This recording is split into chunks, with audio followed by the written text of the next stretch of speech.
Ada seorang santri yang sudah lama tinggal di pesantren.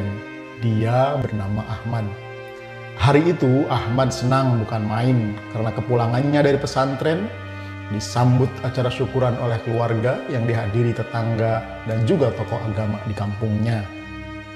Apalagi di sana juga ada Haji Soleh yang merupakan ketua DKM alias Dewan Kemakmuran Masjid. Haji Soleh juga mengajak Hilma, anak gadisnya yang cantik dan juga solehah. Haji Soleh di sana memuji Ahmad yang getol belajar agama. Ia juga berdoa semoga ilmu agama Ahmad bermanfaat. Perlu diketahui, Ahmad yang sudah lama mencintai Hilma memang berambisi untuk meraih simpati Haji Soleh dengan cara akan ikut aktif melakukan kegiatan-kegiatan keagamaan di masjid. Namun ternyata Ahmad sudah kalah langkah. Di masjid sudah ada ustadz muda bernama Ridwan yang ternyata lebih dulu mengisi kegiatan semua warga di masjid. Ridwan ini juga sebenarnya adalah sahabat kecilnya Ahmad, tapi Ahmad selalu merasa terancam dengan keberadaan Ridwan. Ahmad pun mulai tidak suka dengan sahabatnya Ridwan. Apalagi setiap kali ada acara keagamaan, Ahmad selalu menjadi penonton saja. Mengisi ceramah atau memimpin doa selalu diberikan Haji Soleh kepada Ustadz Ridwan. Haji Soleh sih simpel berpikirnya. Dia beranggapan bahwa Ahmad masih baru dan tentu saja harus banyak belajar kepada Ustadz Ridwan yang lebih dulu terjun ke masyarakat. Awalnya Ahmad bersabar, tapi lama-kelamaan dia benci sama Ridwan karena Ridwan tak memberikan kesempatan untuk menunjukkan kemampuan dirinya dalam hal ilmu agama kepada warga. Padahal ya tentu saja Ahmad bisa menjadi MC, bisa membaca doa, bahkan juga dia bisa untuk melakukan ceramah agama. Namun Ustadz Ridwan yang berakhlak mulia selalu mempersilahkan orang lain yang alim, yang lebih tua, bukan kepada Ahmad. Ini membuat Ahmad menduga kalau Ridwan memang takut tersaingi oleh dirinya. Kebencian Ahmad kian parah saat tahu kalau ternyata Ustadz Ridwan dan Hilma konon hendak dinikahkan setelah Hilma lulus kuliah. Hingga suatu hari diadakanlah acara pemilihan ketua DKM di masjid. Ahmad pun mencalonkan diri untuk maju dengan dukungan beberapa warga di sekitar rumahnya. Tapi sayangnya Ahmad saat itu kalah. Semua mayoritas memilih Ustadz Ridwan. Tak ada satupun tokoh masyarakat yang memilih Ahmad. Mereka beranggapan kalau Ustadz Ridwan sudah layak menjadi ketua DKM menggantikan Haji Soleh. Apalagi kabarnya Haji Soleh juga hendak menjadikan Ridwan sebagai menantunya. Ahmad pun merasa dirinya benar-benar tak dihargai saat itu. Hari pun berlanjut. Sejak itu Ahmad pun sering curhat kepada temannya yang bernama Supendi. Supendi ini ternyata pengangguran dan pemabuk. Alhasil Supendi bukannya memberi nasihat tapi ia malah mengompori Ahmad agar jangan mau kalah sama Ustadz Ridwan. Perlu diketahui, jauh sebelum Ahmad mondok dia juga dulunya adalah preman dan pemabuk, sama seperti Supendi. Bahkan Ahmad pernah membunuh seorang preman lain lalu kabur ke pesantren. Orang-orang memang menyangka dia insaf, tapi Ahmad hanya memanfaatkan nama baik pesantren agar tidak terendus oleh musuh-musuhnya yang hendak membalas dendam. Dan itu terbukti, Ahmad masih aman hingga hari ini. Supendi yang mendengar keluh kesah Ahmad lalu mulai memberikan solusi-solusi yang masuk akal. Supendi menyarankan agar Ahmad mencari perhatian dari ibunya Hilma yang bernama Bu Saroh. Kebetulan memang Bu Saroh ini tak lain adalah sahabat pengajian daripada Bu Santi, ibunya Ahmad. Ahmad pun mencoba mendekati Bu Saroh. Bahkan dia selalu membantu urusan Bu Saroh di masjid dan juga di perkampungan. Sehingga kemudian lama-kelamaan Bu Saroh pun mulai kagum kepada Ahmad. Hingga suatu hari, mendadak Bu Saroh dan Haji Soleh mendatangi rumah orang tua Ahmad. Ahmad tentu saja senang bukan main saat Bu Saroh dan Haji Soleh mengatakan kepada ibunya Ahmad kalau mereka hendak meminang Ahmad untuk dinikahkan dengan putrinya. Di sini Ahmad menyangka dia akan dinikahkan dengan Hilma. Semua sudah senang karena ternyata Ahmad juga mau menerima lamaran Haji Soleh tersebut. Bahkan ibu Ahmad sangat bangga karena baru kali ini ada lelaki yang dilamar oleh pihak keluarga perempuan. Tapi apesnya, ternyata anak yang dimaksud Bu Saroh bukanlah Hilma, tetapi Fatma yang tak lain kakak kandung Hilma yang sudah berumur 40 tahun, tapi belum juga menikah. Padahal Fatma ini udah mapan, dia sudah punya usaha sendiri, bahkan dia juga sudah punya mobil sendiri. Tentu saja ini membuat Ahmad kesal dalam hati, apalagi fisik Fatma memang agak pendek dan gembrot, jauh banget dibanding dengan Hilma yang tinggi dan langsing. Ahmad tambah gusar saat Hilma yang tahu kabar tersebut. Malah Hilma mengucapkan selamat kepada Ahmad dan juga Fatma kakaknya. Ahmad semakin marah saat tahu pernikahannya dengan Fatma nanti akan disatukan dengan pernikahan Ridwan dan juga Hilma. Ahmad seketika panas dan stres bukan main. Ahmad kembali mendatangi Supendi. Dia bercerita dan meminta bantuan bagaimana cara menggagalkan pernikahannya dengan Fatma. Ahmad hanya ingin menikah dengan Halma, titik. Mendengar itu, Supendi pun tersenyum karena diam-diam dia senang karena akan kembali memanfaatkan Ahmad. Supendi pun mengatakan kalau Ahmad harus menyingkirkan Fatma dengan cara apapun. Ahmad yang sudah gelap mata pun sepakat dan berani membayar Supendi dan teman-temannya. Yang penting pernikahan dirinya dengan Fatma bisa dibatalkan. Tak hanya akan menghabisi Fatma, Supendi juga berjanji akan menjadikan Hilma sebagai milik Ahmad selamanya, bukan milik Ridwan. Alhasil, saat Fatma mengajak Ahmad berziarah ke makam kakek dan neneknya sebelum mereka melakukan pernikahan, mendadak ada Supendi yang memakai topeng bersama rekan-rekannya membegal Fatma di jalan. Lantaran Ahmad pura-pura terkena pukul, Fatma pun marah melihat calon suaminya terluka. Fatma langsung menyerang Supendi dengan kayu yang ada di dekatnya. Akibatnya, Supendi langsung menghajar Fatma hingga Fatma tak sadarkan diri dan tewas seketika.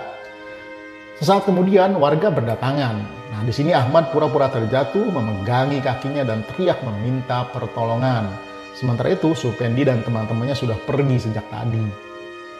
Di depan keluarga Haji Soleh, Ahmad ini menangis dan meminta maaf karena tidak bisa menjaga Fatma. Hilma tentu saja sangat sedih karena kakak kesayangannya ternyata bernasib tragis menjelang pernikahannya. Melihat Ridwan yang mencoba menghibur hari-hari Hilma yang sedih dan penuh murung, amarah Ahmad kian menjadi-jadi. Ahmad pun langsung menghubungi Supendi kembali dan meminta agar Supendi menghabisi Ridwan secepat mungkin. Tapi Supendi kali ini meminta bayaran lebih dulu karena risikonya sangat berat bagi Supendi. Dia mengatakan Ridwan bisa saja melawan saat dieksekusi nanti. Apalagi Ridwan terkenal seorang santri, pasti dia punya ilmu lah untuk membela diri, untuk berjaga-jaga dari serangan lawan. Ahmad yang sudah tidak punya uang lagi lalu meminta uang kepada ibunya dengan alasan hendak membuka usaha. Bu Santi yang percaya pun menyerahkan uang simpanannya dan mas kawin dari mendiang Bapak Ahmad. Tapi sayang saat Supendi melakukan aksinya ternyata mereka gagal membunuh Ridwan lantaran Ridwan kebetulan sedang berada bersama para jamaah pengajian. Ridwan yang sedang baku hantam dengan sosok bertopeng langsung dibantu oleh jamaah masjid. Tetapi saat itu Ridwan juga terluka di bagian lengannya. Sejak saat itu, Hilma yang merasa ada yang mengincar Ridwan meminta bantuan kepada Ahmad selaku sahabat Ridwan agar menjaganya selama Ridwan menjalani pemulihan di rumahnya. Ahmad pun kembali memanfaatkan tawaran tersebut. Namun saat menginap di rumah Ridwan, Ahmad tak sengaja melihat tamu yang mengobrol dengan Ridwan.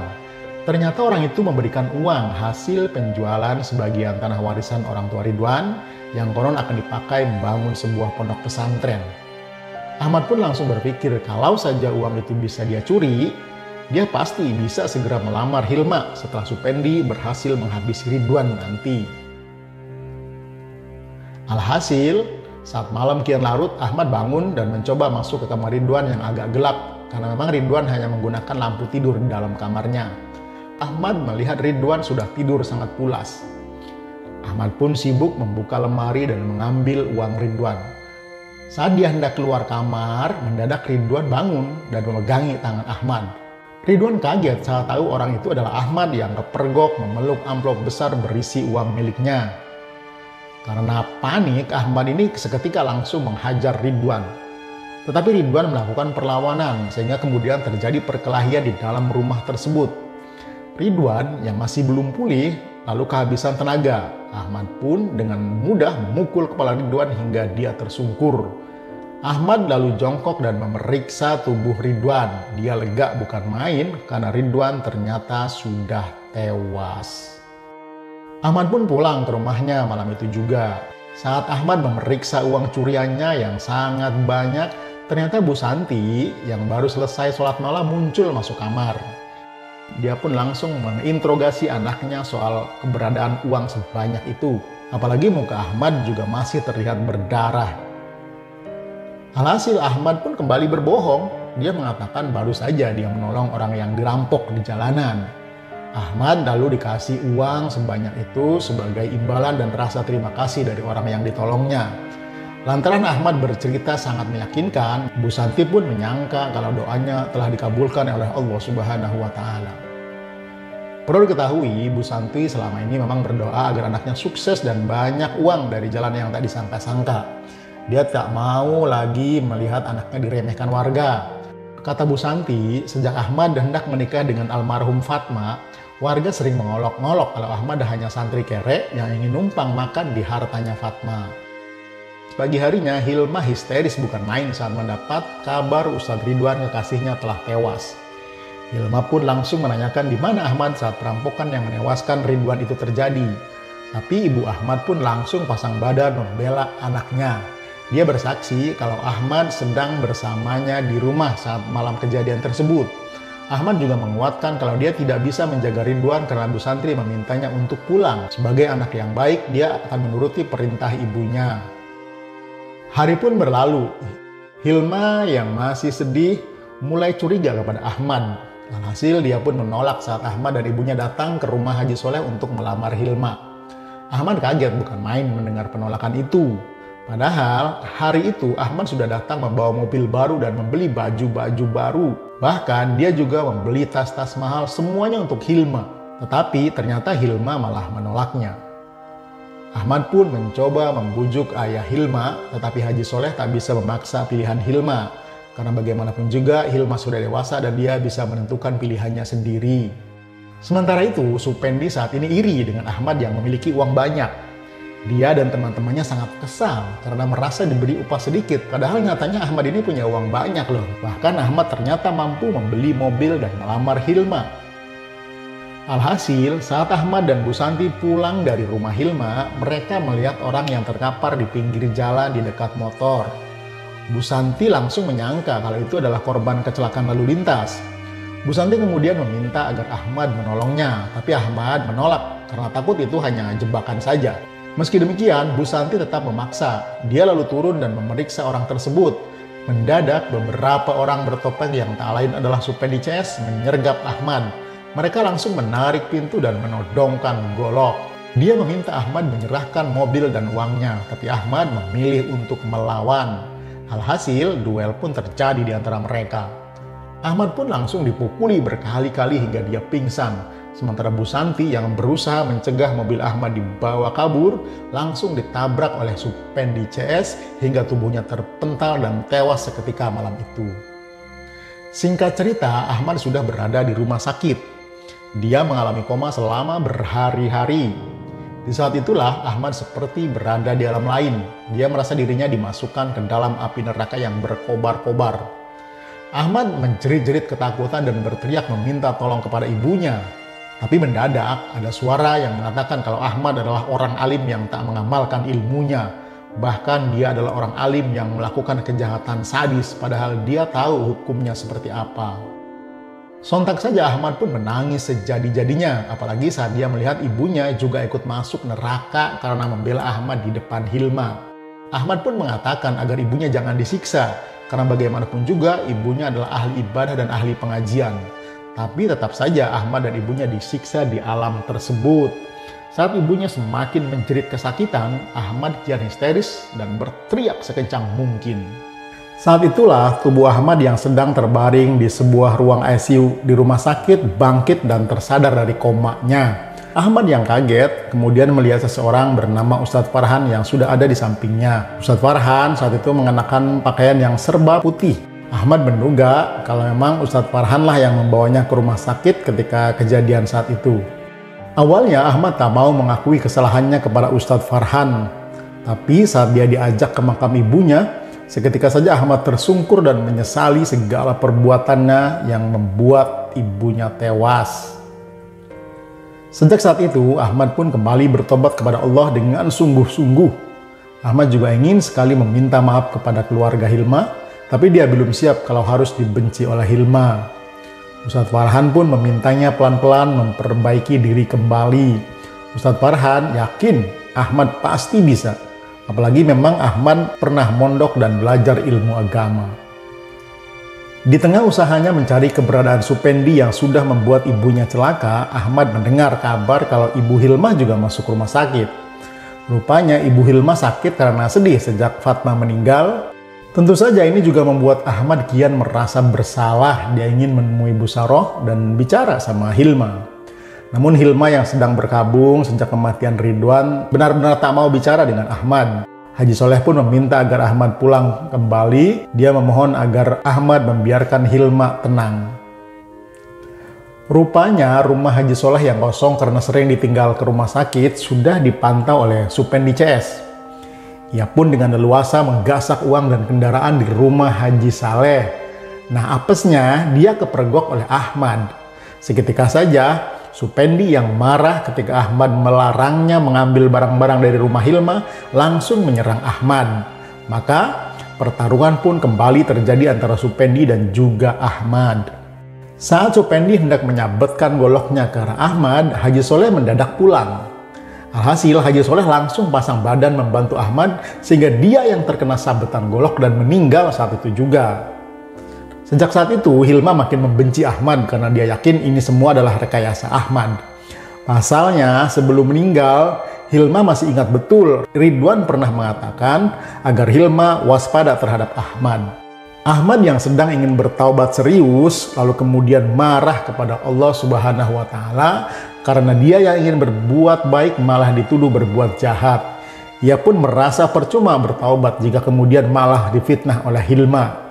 Ahmad mengatakan lebih baik dia bergabung kembali dengan Supendi CS.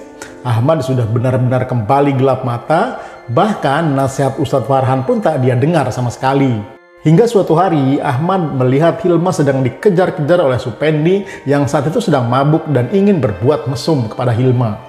Beruntungnya Ahmad datang dan melawan Supendi setelah sempat menelpon polisi. Awalnya di sini Hilma masih menuduh Ahmad masih merekayasa kejadian tersebut. Tapi saat Ahmad roboh karena ditusuk oleh Supendi, ditambah Supendi langsung ditangkap oleh polisi berkat laporan Ahmad, Hilma pun sadar bahwa Ahmad ternyata memang tidak sedang berbohong. Tetapi itu terlambat. Masalahnya Ahmad sekarang sudah sekarat di rumah sakit. Di depan Hilma dan ibunya, dia meminta maaf karena dia telah banyak berbuat dosa dan kejahatan. Dia juga mengakui kalau dialah dalang pembunuhan Fatma dan juga Ridwan. Dia menangis sejadi-jadinya memohon ampunan terhadap Hilma dan ibunya. Hilma yang juga menangis karena menyesal sempat tidak percaya dengan Ahmad, memohon agar ibunya memaafkan Ahmad. Alhasil, setelah Hilma dan ibunya memaafkan Ahmad, Ahmad pun bisa tersenyum, lalu dia menoleh ke sebelah kanan. Ia berbicara dan meminta kepada Ustadz Farhan yang sejak tadi berdiri di sana. Dia mengatakan bahwa dia ingin dibawa ke kantor polisi untuk mempertanggungjawabkan segala kesalahannya selama ini. Nah, ternyata Hilma dan ibunya merasa aneh. Mereka sejenak saling pandang. Mereka bingung karena di sana tidak ada siapa-siapa lagi selain mereka. Tetapi mengapa kemudian Ahmad berbicara sendiri? Hilma pun kembali menoleh ke arah Ahmad. Ia lalu melihat mata Ahmad perlahan menutup. Dan cerita pun selesai. Tetap bersabar, lawan hawa nafsu di dalam diri sendiri dan angkara murka dunia. Subscribe channel Layar Berkisah dan aktifkan lonceng notifikasinya karena kita akan bertemu lagi di cerita seru selanjutnya. Sampai jumpa.